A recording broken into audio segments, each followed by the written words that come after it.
Forcing the front door is ventilation. It must be thought of as ventilation. How many of you include fire behavior in your forcible entry class? You should be. That's probably the most efficient vent point you can provide to a fire because it goes all the way to the ground. That means you allow the most oxygen to get in while you're letting some of the heat out. You're actually growing the fire faster than you're letting it out, which is going to drive that room to flashover, which is why it's so important when we start talking about door control. Here's an example. You're going to see a fire in an apartment. You see a small fire in the back. And if you actually look at the 2 minutes before this, you got a really small fire in the back. The door's open, they're watching it, they got the thermal imaging camera, they're scanning, but they leave the door open.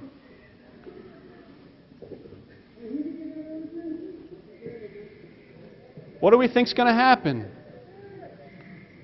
What went from one room on fire in the back of the apartment, we learned high pressure to low pressure, right? Where's the fire going to go? It's not getting any smaller with your ventilation. If there's victims in there, you certainly didn't do any good for them. Let's say they're behind a closed door in the back of that apartment, not the one that was on fire, the one next to it with the door shut. That's a savable victim in many cases.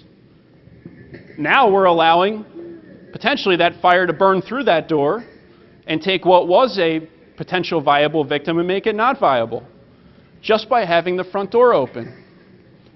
Every moment that front door is shut, the fire is going to decrease in size because it doesn't have the oxygen. It can't physically get larger. So not only did we flash the apartment over, now we're exposing the apartment above, and I think we actually light the tree on fire too.